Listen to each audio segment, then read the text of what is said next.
Hills was to belong to the Sioux forever. Forever lasted 5 years. Then what happened? The Great Economic Collapse, 1873. People were hungry, homeless, and jobless. The next year, 1874, gold is discovered in the Black Hills. Thousands of miners head into the Black Hills. Now this presents a conundrum for President Ulysses Simpson Grant. Do we send the Army in to keep the miners out? Well, gold is a great economic stimulus. So do we send the Army in to protect the miners from the angry Sioux? Well, they are violating the treaty. What are we going to do? Let's buy the Black Hills back. Negotiations never come to a fruitful conclusion. Finally, in exasperation, the president, egged on by hawks in the War Department, says, let's be done with this so-called, quote, his words, folks, not mine, Indian problem. Tell the Sioux and the Cheyenne they have to go on the reservations. If they don't, we'll make them do so. So, to that end, 3 great armies are sent into the field to find and round up the Sioux and the Cheyenne, force them on the reservations.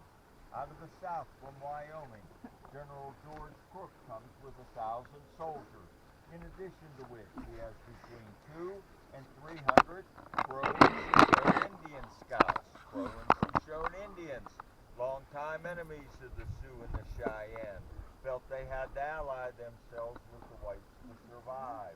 As a matter of fact, no matter what road any of you took to get to this battlefield today, you had to drive through what is now. What was the day of the battle? What was 100 years before the battle? Crow Indian land. The Crow looked at the Sioux and Cheyenne as trespassers, interlopers on their land. They wanted them out of here. Out of the west, Bozeman, Montana, Colonel John Gibbon with 500 infantry. And out of the east, Bismarck, North Dakota, Fort Abraham Lincoln, General Alfred H. Terry with 1,000 soldiers, including all 12 companies of the U.S. 7th Cavalry under the command of Lieutenant Colonel George Armstrong Custer. Morning of June 25th, 1876, following an all-night march, Custer's scouts in the Wolf Mountains, 15 miles from where you're standing. That's that mountain range in the background, a high point called the Crow's Nest. Custer's Crow and Arikara Indian scouts, Arikara Indians, another tribe, longtime enemies of the Sioux, basically decided to help the soldiers under the premise of any enemy of my enemy is my friend. They spot what they tell Custer's a huge village on the Little Bighorn, but they give him all kind of conflicting information. Some say more Indians than you can kill in a day, but others say you got to attack now. The Indians are going to scatter and run.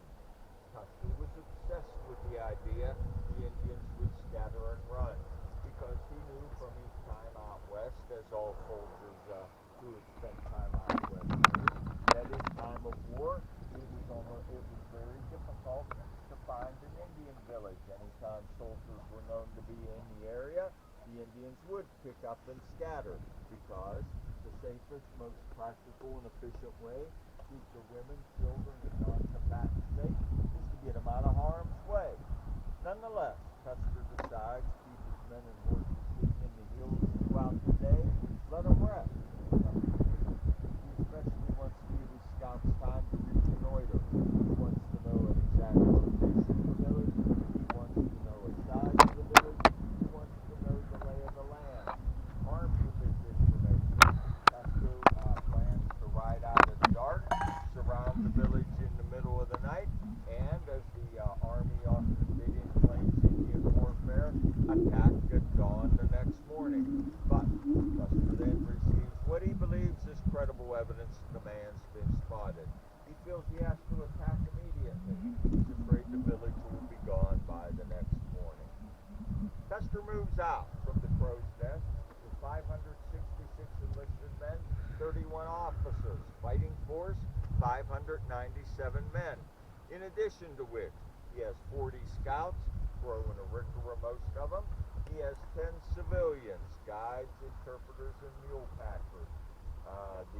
Neither the scouts nor the civilians were hired to fight, nor were they expected to fight, although some did. Custer moves out, but he has to begin splitting his command immediately. All the food for the men, forage for the horses, and extra ammunition being carried by the slow-moving mule pack train. 175 mules, they can't keep up with the faster-moving cavalry horses. Custer leads no army in history has gone anywhere without supplies. Has to be protected. Custer leads 125 soldiers riding with the pack train. Custer then sends 3 companies under the command of Captain Fred Benteen on a scouting mission to the south. Wants to make sure the Indians aren't fleeing south along the Little Bighorn. Custer gets closer to the river. He sends Major Marcus Reno with 3 companies. 140 soldiers in those 3 companies. Tells him to attack anything he sees. Cross the river, attack whatever he sees. Quick geography lesson for you. I told you Little Bighorn River flows through the trees here, right down below you. You follow that tree line. You see that first break in the trees down here, and a white ranch house down in that break in the trees? That's about where the Indian village was. The north end of the village was the day of the battle. The village extends about 1.5 miles south. It's about a half-mile wide, basically the area between the interstate highway and the river. An estimated 7,000 to 8,000 Indians in the village, an estimated 1,500. Some say 1,800, others say as many as 2,000 or more are warriors. Now you often hear that Custer stupidly and foolishly rode into a trap here at Little Bighorn, but that's not what the Native American accounts say. Yes, the warriors and the whole village knew soldiers were somewhere near, but they thought they were too strong to be attacked. They didn't think anybody would attack them. So when Major Reno crosses the Little Bighorn about 5 miles from where you're standing, 5 miles south of here, it causes chaos, panic, confusion throughout the whole village. People screaming, "Oh my God, we're all gonna die!" Mothers yelling to their children, "Run, run, the soldiers are coming after you, run!" Women, children, and other non-combatants flee in different directions, but hundreds and hundreds of them begin fleeing right up along the river here, again right in front of you, taking cover and hiding in the tree line down here. Nonetheless, the soldiers, or the warriors, they very quickly respond to the attack. Mrs. Spotted Horn Bull, an Umpapa Lakota woman, said, "I stood and watched the warriors of my people. They rode like the wind through the village." Now, Reno was a good Civil War soldier. He had been cited for gallantry on a couple of occasions, but he never fought Indians before. He has to ride across about 2.5 miles of open plain to get to the south end of the village. He said, "As I got closer to the village, the ground seems to be growing Indians." He said, "I think it's suicide to continue this attack." He stops about 300 yards shy of the village. He forms a skirmish line, holds it for about 10 minutes till he's being outflanked. He withdraws into the trees down here a couple miles from where you're standing. He holds that for about 20 minutes, but he's outnumbered. He's surrounded. He doesn't know what to do. He turns to Bloody Knife. Bloody Knife is an Arikara scout, Custer's favorite scout. "Hey, what do I do? How do I get out of this mess?" All of a sudden, pow! Right in the head. Bloody Knife is shot. Reno's face is splattered with human remains. According to some of the surviving soldiers, Reno seems to lose it at this point. They say he begins screaming out what they consider contradictory panicky orders. "Mount! Dismount! Mount! Those of you who want to make your escape and live, follow me!" He jumps up on his horse. He rides pell-mell out of the timber, across the open plain toward the river. If any formal retreat order is given or sounded by the buglers, many soldiers don't hear it. At least 16 are left behind in the timber. Some surviving soldiers would later write One minute I was shooting at the oncoming Indians, the next minute I look around, everybody else is gone. I jump on my horse, I get out of there too. No rear guard is set out. The Reno would later say, I led a charge to get my men to safety. But that's not what the Native Americans called it. They said it was like chasing a terrified, panicked, stampeding herd of buffalo. Warriors killed soldiers as they fled across the plain, killed more as they crossed the river, killed many others as they're climbing steep bluffs to try to get to safety. Later, American Horse, one of the warriors, would say with satisfaction, it was a grand chase. Reno gets to the top of the bluffs, 4 miles from where you're standing. See those Twin Peaks about 3 miles out yonder? About a mile past that, Reno gets to the top of the bluffs. As Reno gets getting to the top of the bluffs, Benteen comes riding up. Benteen has received urgent orders to join Custer immediately. The last message from Custer reads, Benteen, come on, big village, be quick, bring packs, TS, bring packs. But as Benteen is riding by, Reno comes out and said, my God, Benteen, you gotta stop and help me. I've lost half my men. Benteen does stop and help. For the next hour and some change, soldiers do nothing, even though heavy gunfire is heard coming from this general direction. Finally, after the pack train arrives, only then a very half-hearted, disjointed effort made to ride to the sound of the firing. The soldiers get to those Twin Peaks, again 3 miles out yonder. All they see, billowing clouds of dust and gun smoke, looks like warriors are riding around, shooting at objects on the ground. The warriors spot the soldiers on the hill. They charge. Reno and Benteen fall back to their original position, again 4 miles from here. Make a defensive perimeter. They're held under siege the rest of June 25th and throughout much of June 26th before finally in the afternoon the fighting finally stops. By late afternoon the village is seen picking up, moving south toward the Bighorn Mountains. The Battle of the Little Bighorn is over, but where was Custer? What happened to Custer?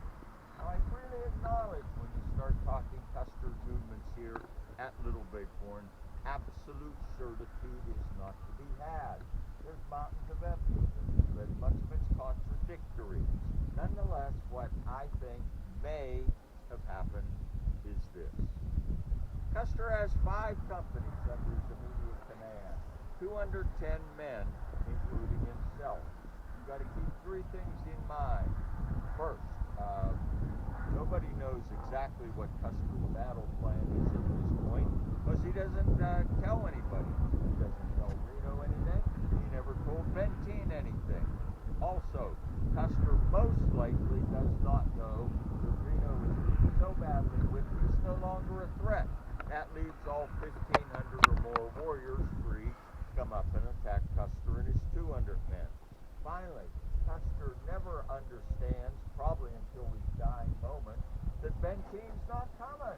He's expecting Benteen to arrive and reinforce him with about 115 men.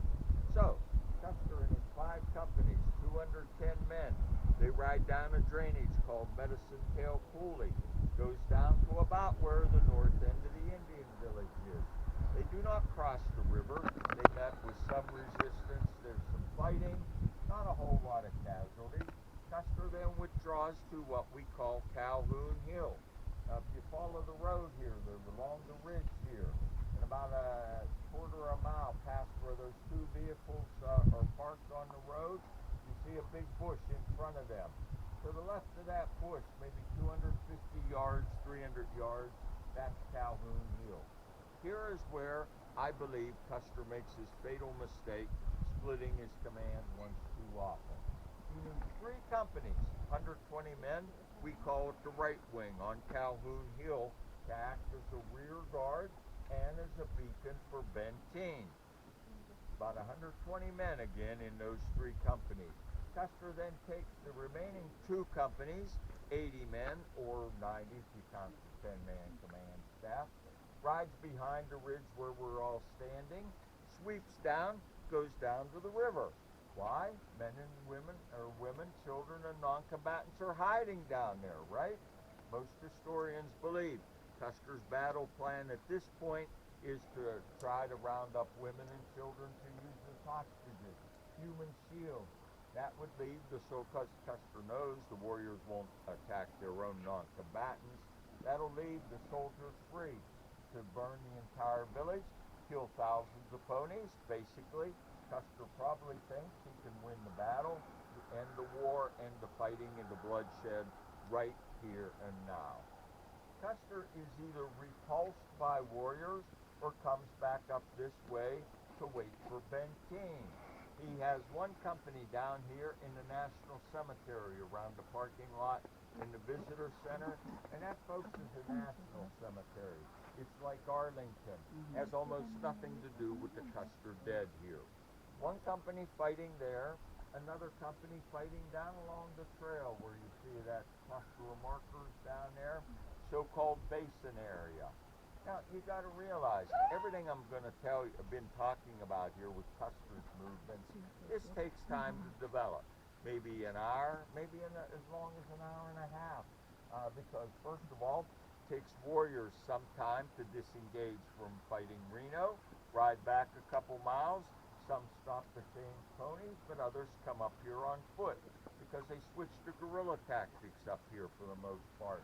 They're using the draws, the pulleys, the ravines, the tall grass, all the natural vegetation to infiltrate and attack soldiers, pick them off one by one if they have to. Now, you have the day of the battle. If you look at the old photographs, you'll see the vegetation on this land was substantially different than it looks today. You look at the old pictures, you'll see a lot more of the sagebush like is right behind you or is right along the sidewalk here. A lot more of the chokecherry bush like you see over there where the prayer cloths are hanging, and other bushes like you see around.